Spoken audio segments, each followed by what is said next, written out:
nabihi wa bi ulumihi fid darain amin radhiyallahu ankum wa samaituhu sullamat taufiq ila mahabbatillahi ala tahqiq as'alullaha al-karima ayyaj'ala dhalika minhu wa lahu wa fihi wa ilayh wa mujiban lil gurbi wa zulfa ladeh wa an yuwaffiqa man waqafa alayhi lil amali bi muqtadah thumma at-taraqqi bi tawaddud bin nawafil liyahuza hubbah wa walah ila akhir ma qala radhiyallahu ta'ala anhu wa ardah.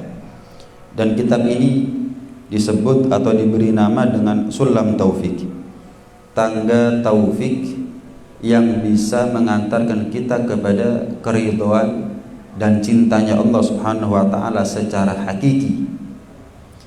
Dan aku memohon kepada Allah Subhanahu wa taala, kiranya Allah berkenan, kiranya Allah sudi menjadikan kitab ini adalah minhu, bermula dari kehendaknya Allah Subhanahu wa taala. Mudah-mudahan kitab ini adalah bukan dari hawa nafsu. Tidak aku karang kitab ini karena ingin dikenal oleh manusia, ingin dipuji oleh manusia, ingin dicap sebagai ulama di mata manusia. Enggak. Aku berharap kitab ini aku karang karena kehendaknya Allah Subhanahu wa taala. Allah yang nuntun, Allah yang mengarahkan, Allah yang membimbing. Walahu, dan mudah-mudahan aku juga berharap amal ibadah ini adalah karangan kitab ini adalah amal ibadah yang murni ikhlas karena Allah taala. Tidak ada tendensi kecuali murni berharap balasan kebaikan, balasan pahala, ridha dan cintanya Allah Subhanahu wa taala. Dan aku juga berharap bahwa karya tulisku ini adalah merupakan tanda cintaku kepada Allah Subhanahu wa taala. Dan aku juga berharap semoga karya tulisku ini, kitabku ini menjadi amal yang diterima oleh Allah Subhanahu wa taala dan menjadi sabab aku menjadi orang yang dekat dengan Allah Subhanahu wa taala, menjadi orang yang tinggi derajatnya di sisi Allah Subhanahu wa taala. Dan juga aku berharap, aku memohon kepada Allah Subhanahu wa taala, kiranya Allah sudi untuk memberikan taufik bagi siapapun yang membaca kitab ini untuk bisa mengamalkan isinya. Kemudian aku juga berharap taufiknya Allah Subhanahu wa taala atas siapapun di antara kita yang membaca kitab ini, mengamalkan isinya, dan juga bisa meninggikan derajat kita di sisi Allah Subhanahu wa taala, kemuliaan kita di sisi Allah Subhanahu wa taala dengan melaksanakan ibadah-ibadah sunnah sampai pada akhirnya kita mendapatkan cintanya Allah Subhanahu wa taala dan kita selalu diperhatikan dan ditolong, diperhatikan dan ditolong oleh Allah Subhanahu wa taala. Baik. Intinya begini, agar manusia itu menjadi wali, agar manusia itu dikatakan sebagai mukmin yang kamil, mukmin yang sempurna, agar manusia kita semuanya ini dikatakan sebagai orang yang soleh, maka ada beberapa langkah yang wajib untuk kita lakukan. Yang pertama, sebagian sudah kita bahas, sebagian belum. Yang pertama adalah berilmu. Nggak mungkin kita ini bisa beramal kalau tidak didasari dengan ilmu. Gimana caranya kita sholat tanpa ilmu agama? Gimana kita caranya wudu, puasa, manasik haji tanpa didahului dengan memperdalam ilmu agama? Wa kullu man bi ghairi ilmin ya'malu a'maluhu mardudatun la tuqbalu. Setiap orang yang beramal tanpa ilmu maka amalnya tertolak. Setiap amal yang tidak didasari, tidak berpondasi dengan ilmu agama, banyak salahnya, banyak kelirunya. Ibarat kita berangkat dari rumah menuju satu tujuan tapi nggak tahu arah, ya banyak nyasarnya daripada sampainya. Yang tahu aja kadang-kadang nyasar, Apalagi yang nggak tahu arah kemudian dia nekat. Begitu juga jalan yang bisa menyampaikan kita kepada Allah Subhanahu wa taala harus kita cari tahu gimana caranya, di mana jalannya, agar kita tidak tersesat. Tujuannya baik, tapi ternyata nggak sampai kepada Allah Subhanahu wa taala. Yang kedua, yang namanya ilmu itu harus dipraktekkan. Namanya ilmu itu harus diamalkan. Al-Imam Sufyan Ats-Tsauri mengatakan al-ilmu yahtifu bil amal. Ilmu itu selalu menyeru kepada amal, memanggil-manggil amal. Artinya kapan kita berilmu bukan berarti selesai tugasnya kita. Tugas kita berikutnya adalah mengamalkan ilmu. Illal ladzina amanu wa amilus sholihat. Mengamalkan amal yang soleh. Kapan kita punya ilmu, tugas kita berikutnya adalah ngamalkan ilmu. Al-ilmu bila amalin junun. Barang siapa yang punya ilmu tapi nggak diamalkan ilmunya, itu faktor kegilaan. Salah satu faktor kegilaan. Ibarat orang punya duit tapi kapan dia butuh bukan dipakai duitnya, ngutang. Loh, gimana? Ada orang punya duit tapi kalau butuh-butuh ngutang. Loh, padahal punya duit. Duit itu biar manfaat, ya dipakai, diputar, dimanfaatkan agar ada hasilnya. Begitu juga dengan ilmu, dipakai, diputar, dimanfaatkan agar ada nilainya. Itu ilmu. Apa artinya ilmu kalau nggak diamalkan? Bisa kita bayangkan, ada orang punya ilmu tapi nggak punya amal. Ini kan sama seperti ada manusia tapi nggak punya nyawa. Apa manfaatnya manusia kalau nggak ada nyawanya? Apa manfaatnya orang punya ilmu tapi kalau nggak ada prakteknya, nggak ada ilmunya, nggak ada amalnya? Karena itu kalau ada orang al-ilmu alaik hatta ta'mala bih fahuwa lak, kata Imam Al-Haddad dalam kitab Al-Hikam. Ilmu itu pertama kita dapat menjadi beban. Kenapa? Harus kita amalkan. Harus kita amalkan. Nabi SAW itu yang ditiru bukan ilmunya, tapi cerminan Nabi menjadi Nabi bukan hanya karena ilmunya, tapi karena prakteknya, karena amalnya.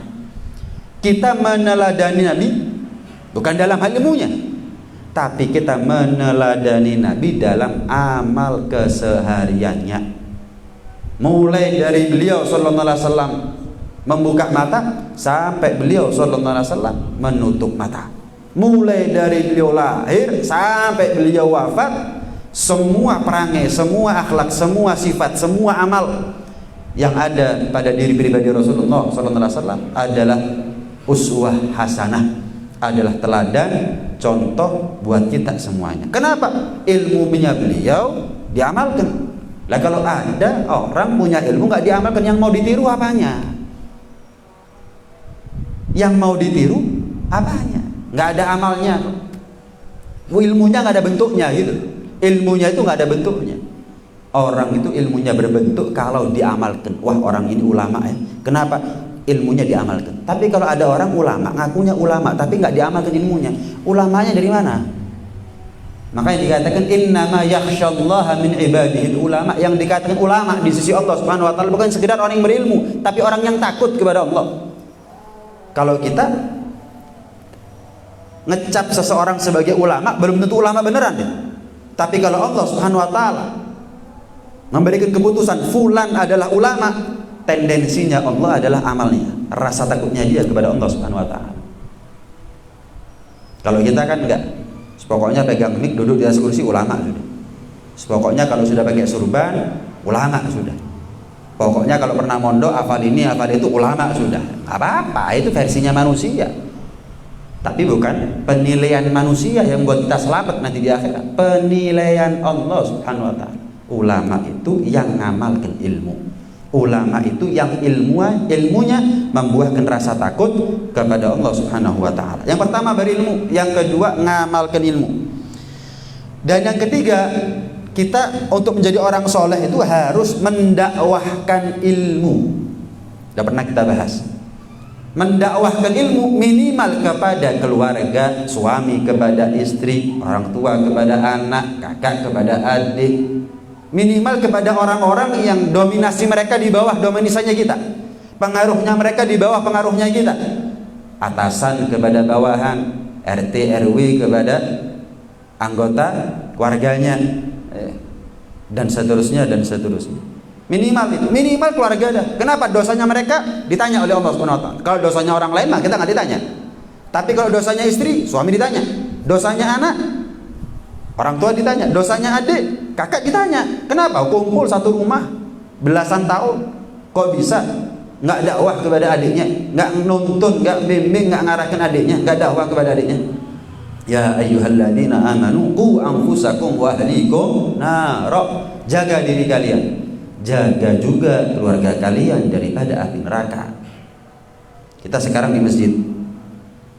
Anak kita di mana? Bersama siapa?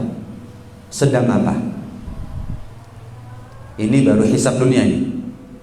Belum tentu bisa kita jawab. Gimana di akhirat?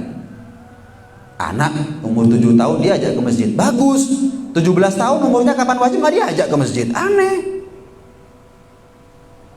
Anak perempuan umur 7 tahun, dikerudungi biar cantik, biar lucu. Kapan 17 tahun? Pakai rok mini nggak masalah orang tuanya. Aneh. Kapan wajib? Nggak didakwai, nggak diajak, nggak dituntun, nggak dibimbing. Kapan nggak wajib dituntun? Hati-hati, hati-hati. Jadikan keluarga kita ini sebagai ladang dakwah, sehingga di akhirat mereka menjadi panen pahala buat kita semuanya. Jadikan keluarganya kita ladang dakwah. Ladang dakwah. Jadi ustadz di kampung hukumnya fardu kifayah, tapi jadi ustadz di rumah bagi kakak, bagi orang tua, bagi suami hukumnya adalah wajib. Hukumnya adalah wajib. Jelas ini ya. Jadikan mereka keluarga kita ladang dakwah. Namanya ladang, kalau kita manfaatkan ya panen kita nanti di akhirat. Sehingga amalnya mereka, amalnya istri sepeninggal suami, amalnya anak sepeninggal orang tua dan seterusnya, menjadi lumbung pahala juga buat suaminya. Amalnya istri menjadi lumbung pahala bagi suaminya. Kenapa? Diajari dulu semasa hidupnya. Amalnya anak menjadi lumbung pahala bagi orang tuanya. Kenapa? Dididik anaknya dulu sama orang tuanya ketika hidup. Nah, jadikan anak atau keluarga kita sebagai ladang dakwah, sehingga mereka menjadi lumbung pahala buat kita semuanya. Wajib kalau kita ingin menjadi orang soleh, berilmu, beramal, dan mengajarkan atau menyampaikan ilmu, mendakwahkan ilmu kepada keluarganya. Yang keempat adalah taufik dari Allah Subhanahu wa taala. Sudah kita bahas kemarin. Di pertemuan terakhir sudah kita bahas taufik, hidayah, petunjuk, pertolongan dari Allah Subhanahu wa taala. Kita ini bisa taat bukan karena kita yang paling kuat, kita yang paling pintar, kita yang paling intelek, kita yang paling kaya, kita yang paling ganteng, kita yang paling cantik, bukan. Kita ini bisa di masjid nih sekarang bukan karena rumah kita paling dekat dengan masjid, bukan. Karena kita dipilih oleh Allah Subhanahu wa taala. Kita ini bisa sholat bukan karena orang itu punya kaki. Bukan. Kadang orang nggak punya kaki sholat, bahkan ke masjid 5 waktu. Bukan. Orang itu bisa sholat karena dia dapat hidayah dari Allah. Orang itu bisa puasa bukan karena biasa kenyang. Enggak, yang biasa kenyang ini kadang-kadang nggak bisa puasa. Orang itu bisa puasa karena hidayah dari Allah. Orang itu bisa baca Quran bukan karena dia punya mata. Nah, kita punya mata semuanya. Di rumah Al-Quran lebih dari 1, cuma tidak satu pun penghuni rumah yang baca Al-Quran. Tapi saudara kita, maaf, yang di PAC pernah saya saksikan itu, belajar baca Al-Quran dengan susah payah, Al-Quran Braille, bersusah payah mereka membaca Al-Quran, berusaha untuk membaca Al-Quran. Kita alhamdulillah dikasih nikmat, disia-siakan. 1 ayat aja seminggu, 10 hari, sebulan gak kebaca 1 ayat. 1 ayat, untung sholat kita. Coba nggak sholat, belas kita ini nggak baca Quran dah. Untung sholat sih baca Fatihah, mungkin baca surat pendek. Coba nggak sholat, belas sudah. Mungkin kalau nggak sholat, hatta Fatihah nggak hafal kita. Hidayah, taufik dari Allah Subhanahu wa taala. Syarat orang menjadi orang soleh, mukmin yang sempurna berikutnya adalah tidak ada tujuan bagi dia kecuali mencari cintanya Allah Subhanahu wa taala. Prioritas buat dia, nomor 1 buat dia itu adalah ridhonya Allah, mahabbatullah, cintanya Allah Subhanahu wa taala. Caranya gimana biar kita ini mendapatkan cintanya Allah Subhanahu wa taala?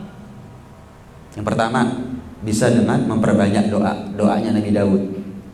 Allahumma inna nas'aluka hubbak wa hubba man yuhibbuk wal amala alladhi yuballighuna hubbak waj'al hubbaka ahabba ilaina min nafsina wa ahlina wa malina wa minal ma'il barid.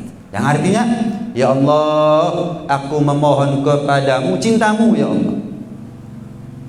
Wa hubba man yuhibbuk, cintanya orang yang mencintaimu ya Allah. Dan aku berharap amal yang engkau cintai ya Allah, amal yang bisa membuat aku menjadi orang yang engkau cintai ya Allah.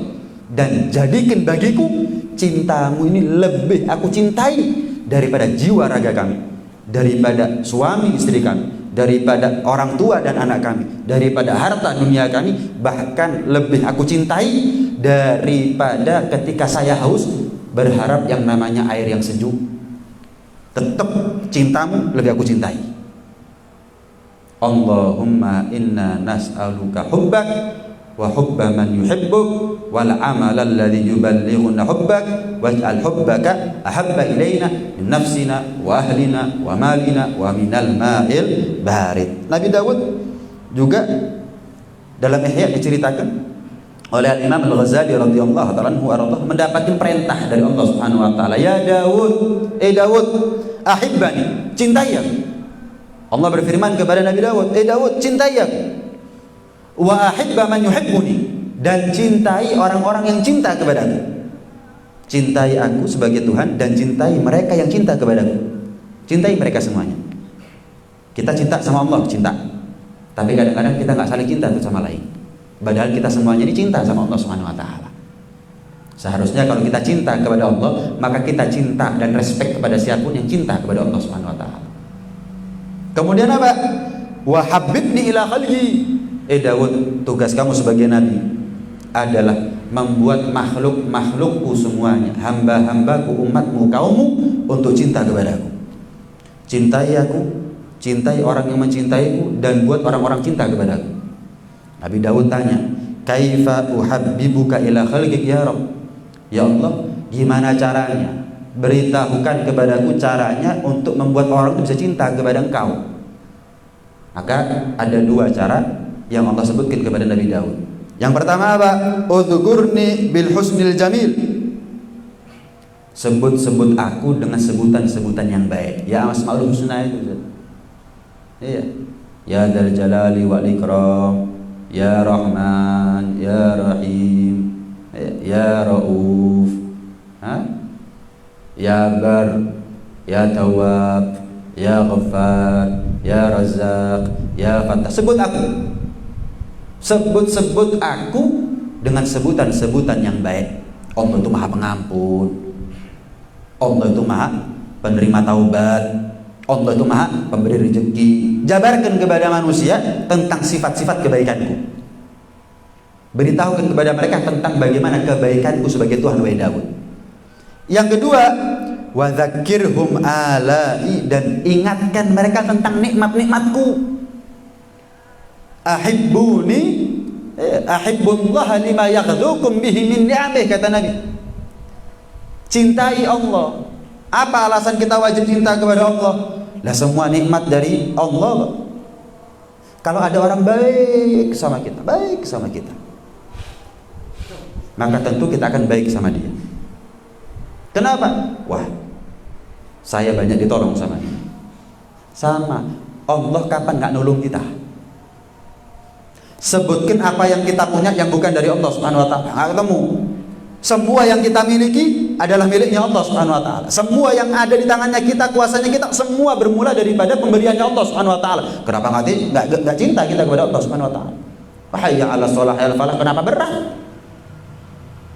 Kita ini kalau ada orang baik sama kita ngelendek-ngelendek. Wah, terima kasih ya. Ya Allah, saya enggak tahu kalau enggak ada jenengan ini gimana nasibnya saya. Waduh. Bagus sebetulnya. Wah, kadang-kadang cium tangan matur nuwun. Kalau pernah lihat di TV uang kaget, waduh kadang-kadang sujud-sujud, diciumi, nggak terima tangannya tok sak sikile diambungi, nangis matur nuwun. Wah, direnovasi rumahnya, wah seneng. Sujud pirang menit, abot. Yang menungso gampang, nang Gusti Pangeran kok abot. Lu kan aneh. Tuhannya siapa sih? Kenapa kita menilai manusia sebagai perantaranya Allah ini sebagai Tuhan, sehingga kita lupa kepada Tuhan yang hakiki? Keliru dong. Boleh berterima kasih kepada manusia. Malam yashkurin nas, lam yashkurillah, kata Nabi. Barang siapa yang tidak bersyukur kepada manusia, tidak bersyukur kepada Allah. Bukan berarti misal ada orang baik sama kita, coba kepedean, ini baiknya kamu kan wasilahnya Allah Subhanahu wa taala kamu itu. Wes, saya nggak terima kasih sama kamu, saya terima kasih langsung sama Allah. Oh, ya keliru. Tetap harus berterima kasih sama matur nuwun, matur nuwun. Tapi kita lebih wajib, lebih patut, lebih pantas untuk berterima kasih kepada Allah Subhanahu wa taala. Orang enggak. Orang enggak. Misal ada orang tahu-tahu nggak ada angin, nggak ada hujan, tanpa sebab ngasih uang jenengan 500 juta, jebret. Waduh, gimana kira-kira jenengan? Wah, seneng. Wah, kita kenang nih orang nih. Pak, jenengan nih kalau butuh apa-apa jangan 24 jam, 25 jam telepon saya, berangkat saya, ngantuk kesel loro model apa budal 500 juta. Lah coba dihitung, mulai dari kita dalam rahim ibunya kita sampai sekarang berapa ratus juta Allah kasih kepada kita. Sehatnya kita hitungan, panjang umurnya kita hitungan, jodohnya kita hitungan itu, anaknya kita, keturunannya kita hitungan itu, Islamnya kita hitungan, jadinya kita menjadi manusia hitungan, jadinya kita menjadi umat Muhammad hitungan.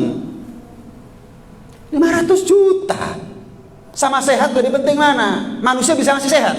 Nggak bisa. Allah yang ngasih sehat.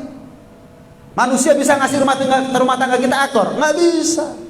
Orang manusia bisa ngasih soleh-soleh anaknya kita? Nggak bisa. Manusia bisa ngasih jodoh sama kita? Nggak bisa. 500 juta, wah siap. Loro, kesel, ngantuk, budal. Geliyeng didik, prei jamaah. Prei jamaah. Mana? Padahal sehat, iya. Semua yang lebih penting daripada 500 juta dari Allah Subhanahu wa taala. Karena itu perlu manusia sekarang ini diingatkan akan nikmat-nikmatnya Allah Subhanahu wa taala. Pernah kan saya sampaikan, setiap malam kita bisa tidur, belum tentu kita besok bisa bangun. Kapan bangun, mana syukurnya kita? Memangnya bangun tidur itu nikmat yang remeh? Loh, nikmat bangun tidur kan panjang umur berarti. Mana syukurnya kita? Alhamdulillahilladzi ahyana ba'da ma amatana wa ilaihin nusyur. Karena itu Nabi itu sholat sampai kakinya bengkak. Dalam rangka apa sih? Bukan karena apa-apa. Bersyukur. Afala akunu abdan syakura. Aisyah, apakah tidak patut bagiku untuk menjadi hamba yang banyak bersyukur kepada Allah Subhanahu wa taala? Lihat, sholat sampai kakinya bengkak. Kita enggak tarawih milih sing 8. Tarawih milih sing 20, milih sing 8 kadang-kadang. 20 tapi rasa 8 kadang-kadang. Jadi masjid yang 8 sama yang 20 betulnya bareng. Milih yang sholatnya cepat, milih yang kalau puasa misalnya, disuruh puasa bisa. Besok apa lusa puasa? Lusa. Kapan lebaran? Besok apa lusa? Besok. Wabon.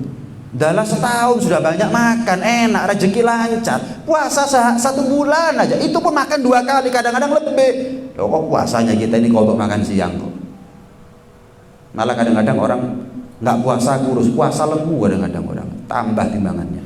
Mana syukurnya kita kepada Allah Subhanahu wa taala? Semua nikmatnya kita itu adalah nikmatnya Allah Subhanahu wa taala.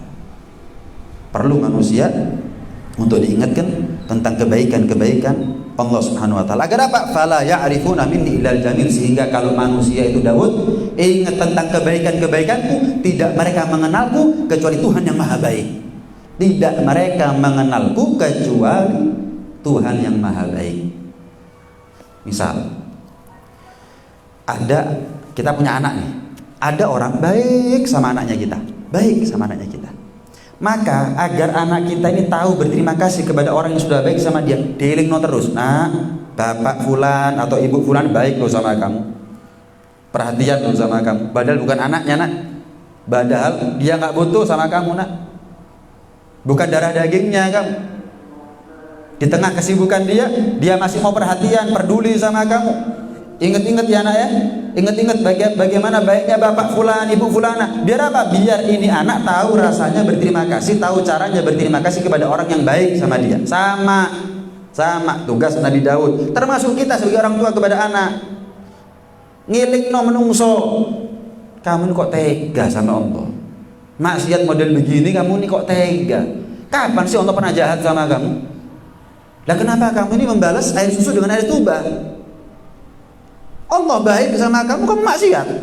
Orang ngasih gaji, anggap 1 bulan 100 juta kalau nurut kamu, patuh, red, berangkat sampai kadang-kadang ngebut meh tabrak. Kenapa? Wedi sampai menungso. Kalau belum waktunya nggak pulang, wah loyal, dedikasi, kerjaannya sempurna. Kenapa?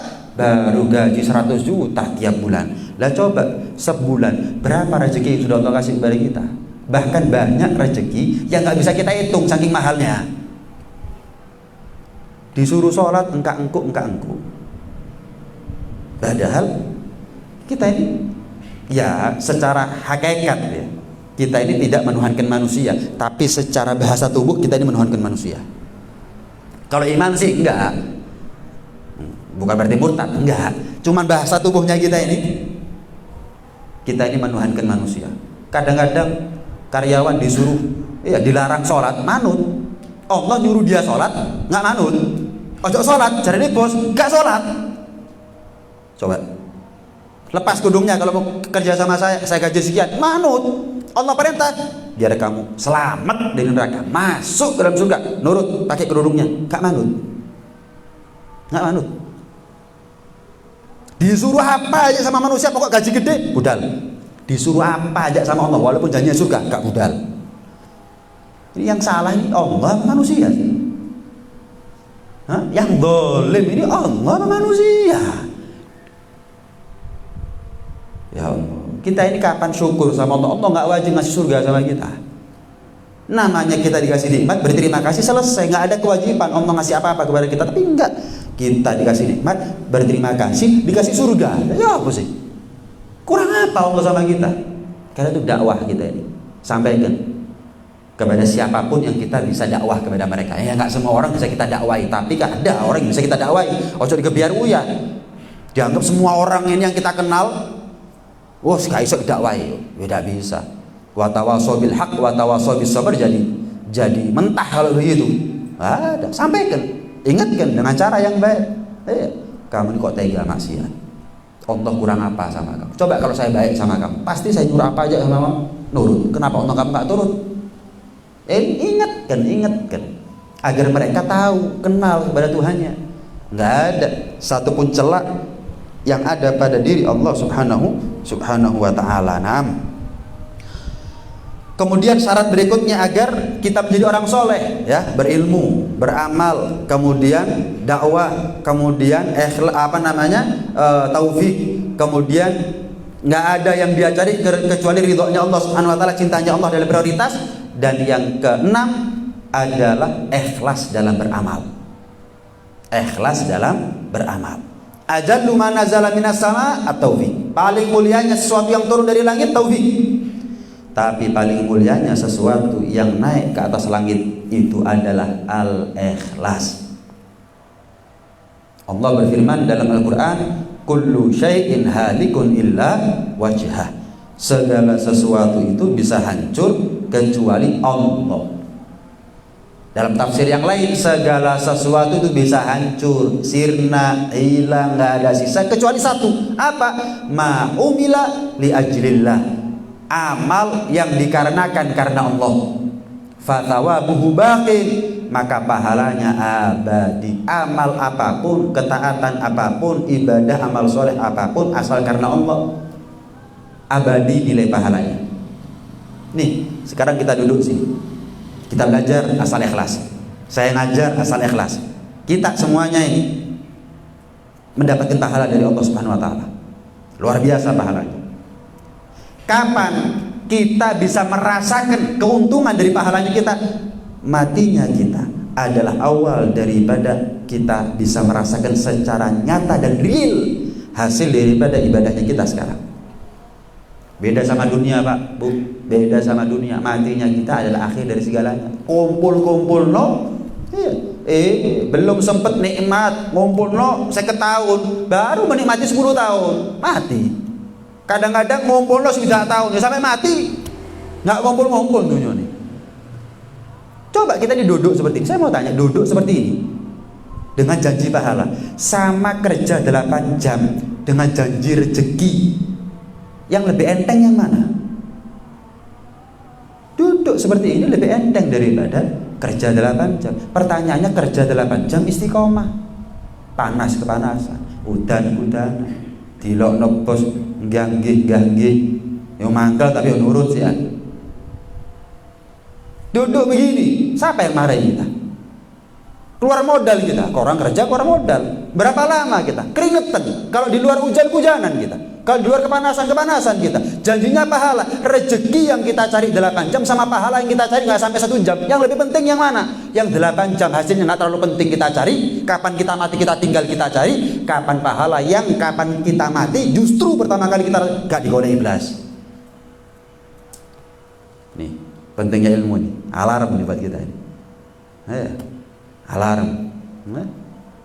Kita ini kalau belajar ilmu agama ini kayak, ya karena banyak salahnya kita ini ya. Jadi kan kok dijibiti sama guru gitu loh. Iya. Kenapa ya? Memang kenyataannya begitu. Bayangkan, masuk akal tak? Misal ada orang ditanya, penting mana? Pahala apa duit? Pahala, jelas. Tapi yang dia cari 8 jam duit. Bukan pahala. Ini yang saya katakan secara iman sebetulnya dengan bahasa lisannya dia, Tuhannya dia Allah. La ilaha illallah, asyhadu an la ilaha illallah, raditu billahi rabba. Yang dia cari, yang dia anggap penting dengan bahasa lisannya dia pahala, tapi bahasa tubuhnya manusia Tuhannya. Dinar, dirham, harta, dunia, popularitas yang jadi Tuhannya dia, obsesinya dia. Ya billah, enggak ikhlas. Enggak ikhlas. Amalnya kita agar diterima oleh Allah Subhanahu wa taala wajib untuk ikhlas. Gimana caranya ikhlas? Gimana caranya ikhlas? Yang pertama dengan memperbanyak doa. Gimana caranya doa biar kita ikhlas? Rasulullah SAW pernah ngasih wasiat nasihat kepada sahabat-sahabatnya, yang tentunya wasiat nasihat ini juga berlaku buat kita. Ya ayyuhan nas, sekalian manusia, umatku, kaumku, ketahuilah, ittaqu hadas syirik. Hati-hati ya sama yang namanya kesyirikan ini ya. Hati-hati sama kesyirikan ini. Fa innahu akhfa min dabibin naml. Kesyirikan ini yang aku wanti-wanti kalian saat ini lebih samar, lebih halus daripada suara langkah 1 ekor semut. Sahabat Abu Bakar heran, ya Rasulullah, semut itu pasti setiap hari kami nginjek. Kenapa? Samar suaranya, halus, nggak dengar. Jangan 1 ya Rasul, 1.000.000 semut baris, suara langkahnya kami nggak dengar. Apalagi cuma 1, dan ini lebih samar, kesyirikan ini lebih samar daripada samar dan halusnya langkah 1 ekor semut. Nah caranya selamat gimana ya Rasul? Semut aja kita ini nggak selamat, pasti nginjek. Apalagi kesyirikan ini yang lebih halus. Maka Rasul ngajari doa. Ngajari doa. Baca, kata Nabi, baca. Bagaimana? Allahumma inna na'udzubika an nusyrika bika syai'an na'lamuhu wa nastaghfiruka lima la na'lamu. Ya Allah, aku mohon kepadamu perlindungan atas kesyirikan yang kami tahu. Jangan sampai Engkau murtadkan aku ya Allah. Jangan sampai Engkau membuat aku menjadi musyrik ya Allah. Jangan sampai Engkau cabut iman dan Islamku ya Rabb. Matikan aku dalam keadaan membawa iman dan Islam ya Allah. Jangan sampai aku ini gara-gara kepepet larinya ke dukun ya Allah.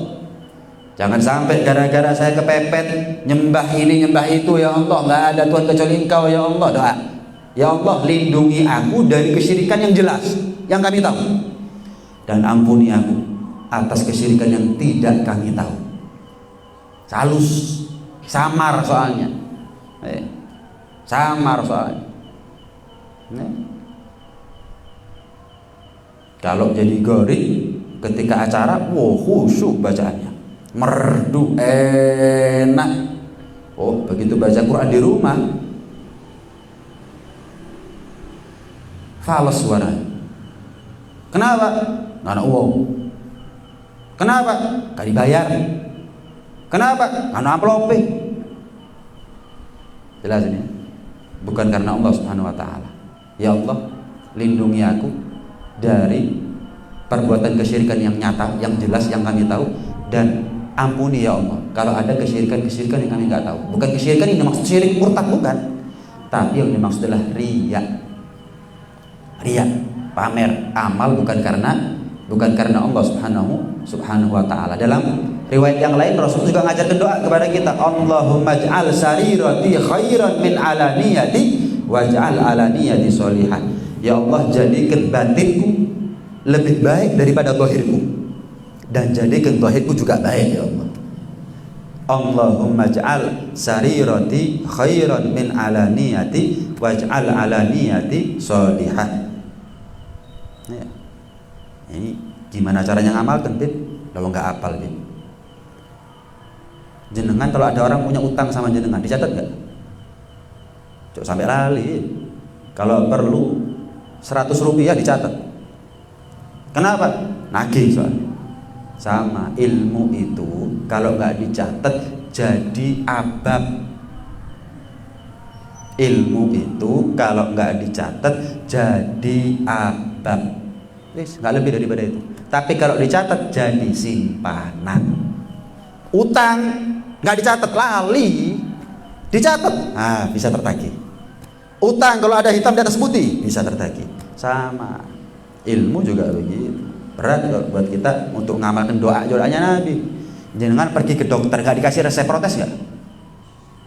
Bayar orang atau saya nggak dikasih resep, Pak. Masih nggak bisa mau coba dari kita ini. Tapi tetap minta resepnya. Resepnya mana dong? Ya saya gimana caranya sembuh kalau cuma konsul tok? Saya harus ke apotek beli resepnya, beli obatnya ini dan itu, nebus resepnya biar saya sembuh. Kita nggak pernah protes, pulang dengan tangan kosong, nggak pernah protes itu. Protes sama siapa? Ya bawa dewi. Doanya Nabi loh ini. Ya Allah, gak butuh orang kita. Sama doanya Nabi, belas gak butuh orang sekarang. Diajari sama Nabi, caranya ikhlas gimana? Di doanya. Caranya biar kamu dapat cintanya Allah. Nggak butuh. Pondok hafalan tapi nggak hafal. Kita di pondok hafalan tapi nggak hafal. Nah, kemudian cara kedua agar kita bisa menjadi walinya Allah, orang yang soleh, bukan hanya mengadakan yang wajib. Kalau wajib ini ibarat bayar utang sama Allah, wajib. Tapi kalau kita tahu rasanya terima kasih kepada Allah, ada bonusnya. Berikan lebih. Apa itu? Ibadah sunnah. Nah, dalam hal ini Rasulullah SAW pernah bersabda, ya, Allah berfirman dalam hadits qudsinya, wa ma tagarraba ilayya abdi bi syai'in ahabba ilayya mimma aftaratuhu alaih. Tidak ada cara bagi seorang hamba untuk mendekatkan dirinya kepadaku dengan sesuatu yang lebih aku cintai daripada apa yang fardu. Tidak ada cara agar kita menjadi orang yang dicintai oleh Allah Subhanahu wa taala dengan sesuatu yang paling cepat kecuali ibadah fardu. Apakah cukup di situ? Enggak. Kemudian Allah Subhanahu wa taala melanjutkan gimana? Wala yazalu abdi yatagarrab ilayya bin nawafil, dan senantiasa hambaku terus mendekati dirinya kepadaku sebagai Tuhannya bin nawafil dengan ibadah sunnah, hatta uhibbah, sampai aku cinta kepadanya. Ibadah fardu bayar utang, tapi kalau kita ibadah sunnah membuatkan cintanya Allah Subhanahu wa taala. Ini yang luar biasa. Jadi Allah enggak kapok ngasih nikmat kepada kita. Kenapa?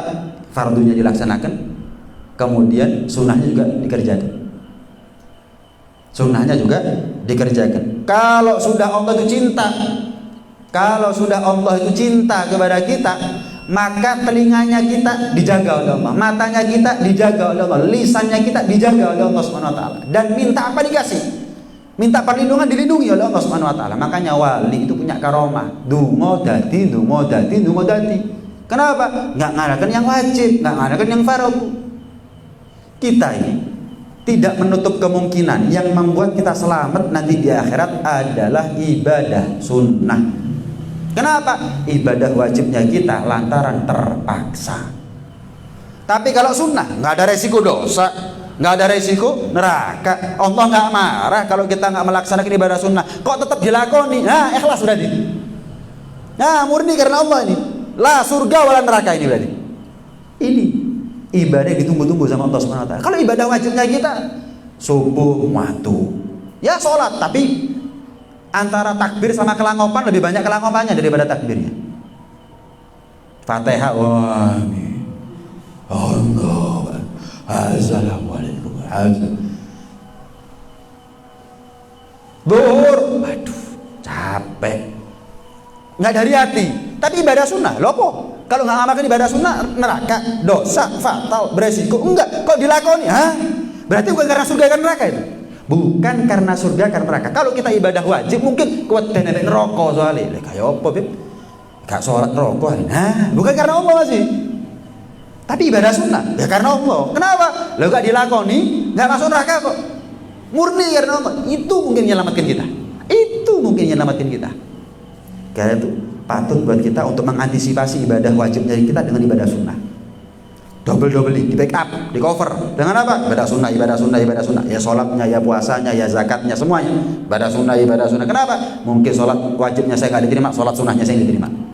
Mungkin puasa wajibnya saya nggak diterima, mungkin puasa sunnahnya saya diterima, dan seterusnya. Zakatnya saya mungkin nggak diterima, sedekahnya saya diterima oleh Allah SWT. Begitu.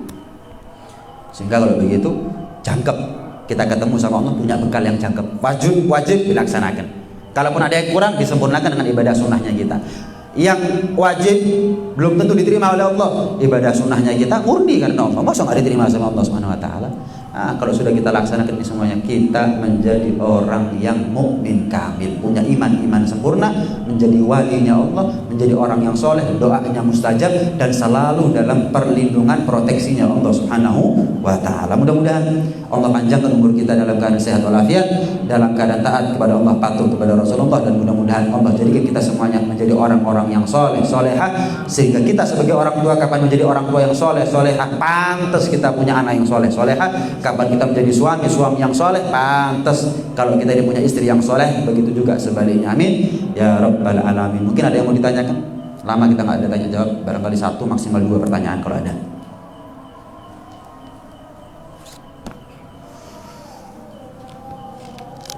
Ada? Ada? Ini masuk bulan Maulid ini apa kita disunahkan untuk bermaulid? Iya. Ini bulan Maulid, bulan kelahiran Nabi SAW. Apakah sunnah kita ini bermaulid? Enggak. Tidak sunnah bermaulid. Yang jadi masalah itu bukan bermaulidnya sebetulnya. Maulidan itu cara kita mengekspresikan kegembiraan kita akan kelahiran Nabi Muhammad SAW. Lu ngapain, Bib? Senang sama lahirnya Nabi. Lu jenengan punya anak seneng kok. Padahal anaknya jenengan belum tuh nyafaati jenengan nanti di akhirat. Lah bagaimana dengan lahirnya Nabi yang pasti ngasih syafaat kepada kita nanti di akhirat? Anaknya kita belum tentu golek kita nanti di akhirat. Nabi itu nggak mau masuk surga kecuali semua umatnya mentas di neraka. Wah, seneng ngapain lah? Kalau ada orang ngomong ngapain Bib seneng dengan lahirnya Nabi Muhammad, saya mau tanya, kamu seneng nggak dengan Lailatul Qadar? Ya seneng. Ketahuilah nggak ada Lailatul Qadar kecuali diawali dengan Lailatul Maulid. Kamu seneng nggak dengan Isra dan Mi'rajnya Rasulullah? Seneng, Bib. Oh, Rasulullah aja seneng kok, masa saya nggak seneng? Ketahuilah tidak ada itu peristiwa Isra dan Mi'raj kecuali diawali dengan Lailatul Maulid. Kamu beriman, seneng ketemu Ramadan? Ya seneng, Bib. Lu kenapa? 10 hari pertamanya rahmat, 10 hari keduanya ampunan, 10 hari ketiganya adalah merdeka dari neraka. Ibadah sunnah dikasih pahala wajib, ibadah wajib dikasih pahala 70 kali lipat. Ini Ramadan seneng, Beb. Ketahuilah gak ada Ramadan dengan sederet kemuliaannya kecuali diawali dengan apa? Lailatul Maulid. Saya mau tanya, jenengan bangga gak jadi umat Nabi Muhammad? Gak mungkin kita menjadi umat Nabi Muhammad kecuali diawali dengan Lailatul Maulid. Adapun maulidan, dibaan, simtuduror, burda dan segala macamnya itu cara. Ini bukan urusan akidah. Tapi yang urusan akidah adalah ketika ada orang, ngapain sih kita ini kok seneng sama lahirnya Muhammad? Kurang ajar orang seperti ini. Ini urusan akidah ya. Lah mosok kamu ini ngarep syafaatnya Nabi Muhammad tapi lahirnya Nabi Muhammad kamu biasa-biasa saja. Kan aneh, nggak masuk akal itu. Ngarep syafaatnya Nabi Muhammad kelak di akhirat tapi sama lahirnya Nabi biasa. Ya apa sih? Lama ngontrak punya rumah, syukuran. Sak desa panen, syukuran desa. Punya anak, syukuran. Lah mosok lahirnya Nabi Muhammad gak disyukuri? Qul bi fadlillah wa bi rahmatihi fabidzalika falyafrahu. Katakan wahai Muhammad, atas fadlullah. Apa fadlullah? Abdullah bin Abbas mengatakan adalah Al-Qur'an. Wa bi rahmatihi, dan rahmatnya Allah. Wa ma arsalnaka illa rahmatan lil alamin. Wa bi rahmatihi yang dimaksud adalah Rasulullah. Karena Al-Qur'an sebagai penuntun kalian dan karena wujudnya Nabi Muhammad di tengah-tengah kalian, falyafrahu, bergembiralah. Saya mau tanya, kalau kita ngasih hadiah sesuatu kepada orang tapi orangnya merengut, seneng kamu enggak? Ya apa sih ini? Dikasih hadiah kok merengut. Diterima tapi enggak terima kasih. Enggak kelihatan wajahnya seneng, sumringah, bunga, enggak, biasa. Oh, kapok. Kata kayak gimana? Dikasih hadiah Nabi Muhammad, biasa aja kita. Ya apa kira-kira? Rumah disyukuri, Nabi Muhammad gak disyukuri. Punya anak disyukuri, Nabi Muhammad gak perlu disyukuri. Sawah panen lebih penting disyukuri daripada Nabi Muhammad SAW. Syukur. Adapun maulid cara toh, gak apa-apa. Oh, sebagai tanda syukur, ayo kita kumpul di masjid, ngapain? Undang penceramah, ceritakan tentang Nabi Muhammad. Gak apa-apa, itu cara. Ada yang caranya adalah apa?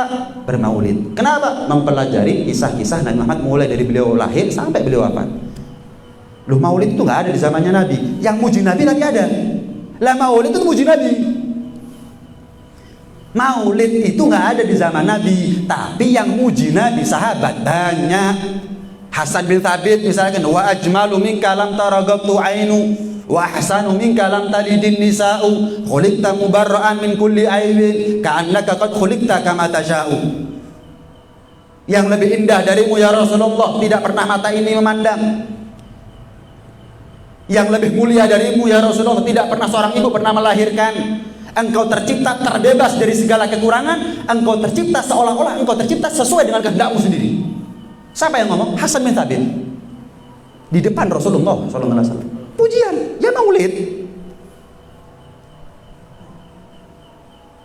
Tala'al badru alaina. Ayo, bid'ah semuanya ini. Sahabat Nabi, kaum Ansor itu. Pujian, maulid itu pujian. Makanya saya mau tanya, kita ini banyak tahu apa banyak nggak tahu? Kita ini banyak tahu apa banyak nggak tahu? Lah kalau banyak nggak tahu kok bisa nyalahin orang gimana ceritanya? Maaf, saya bodoh. Mana mungkin saya bodoh nyalahin orang itu gimana ceritanya? Ya apa ceritanya? Akeh nggak aruni timbang amir urut nyalahin wong. Ya apa ceritanya? Nggak paham saya. Itu kan namanya kemeru. Baca, maulid baca. Isinya apa? Jangan main vonis. Baca dulu. Apa sih sini?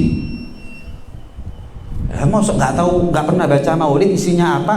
Haram, bid'ah, mengkultuskan Nabi Muhammad. Kami nggak pernah sujud sama Nabi Muhammad. Kami nggak pernah nganggap Nabi Muhammad kecuali Abdullah wa Rasuluh.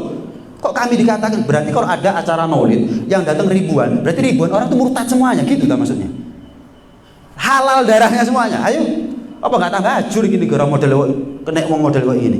Hati-hati, bahaya. Caranya beda-beda nggak ada mas, tapi senengnya bodoh. Gitu loh. Jangan mau provokasi kita ini. Nah, nih. Senang sama kelahiran Nabi, wajib.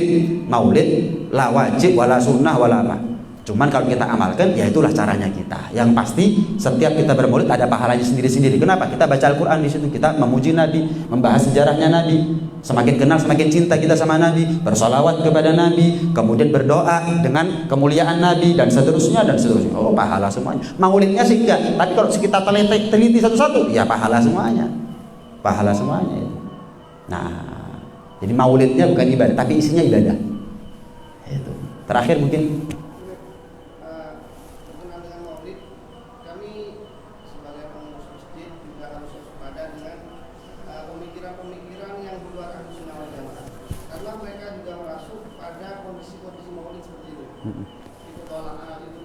Dan untuk mengenalkan kepada masyarakat atau anak-anak kita agar kita terlindungi dari paham itu seperti apa langkah-langkahnya? sekarang. Iya.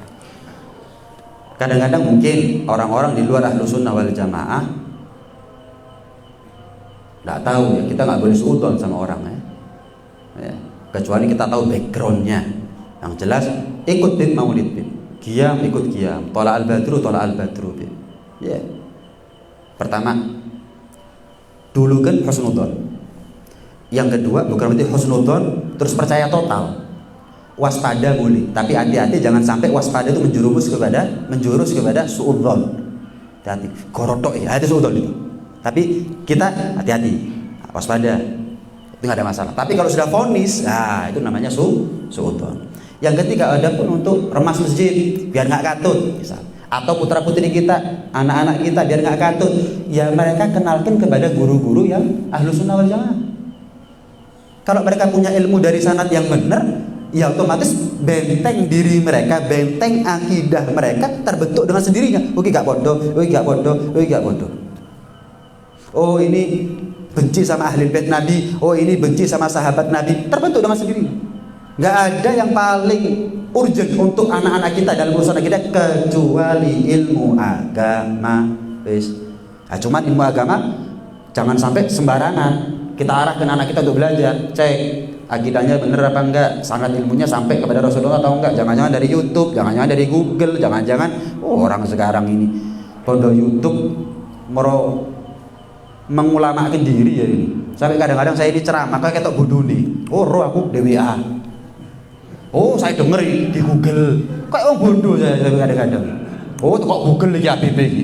La ilaha illallah. Lah saya mondok ya. Jenengan bodoh WA tok. Saya ketok bodoh nih gitu loh. Kuape ada di WA di Google. Iya. Terus orang menampilkan dirinya, wah hati-hati. Dan itu sudah diwanti-wanti sama Nabi dari hampir 15 abad yang lalu. Akhir zaman banyak yang pintar ceramah, tapi yang ngerti hukum sedikit. Maka pastikan kita masukkan anak kita, belajarnya anak kita kepada guru, bukan hanya yang masalah ceramah itu nomor loro. Nggak ada kompetisinya kok ceramah itu. Anak cilik enak ceramahnya. Gawe guyu wong iso, sedikit gawe guyu sedikit main nangis iso ada cilik. Bakat ceramah bakat. Tapi ngerti hukum, nggak ada. Tahu-tahu lahir pinter itu udah ada. Itu perlu proses. Nah, pastikan kita nyantrikan anak kepada ulama tenanan. Masalah ceramah nomor loro. Yang penting orang ini akidahnya benar enggak, sanad ilmunya sampai kepada Rasulullah enggak, kemudian ngerti hukum enggak, jangan ngawur enggak, punya rasa takut enggak kepada Allah dan seterusnya. Itu caranya.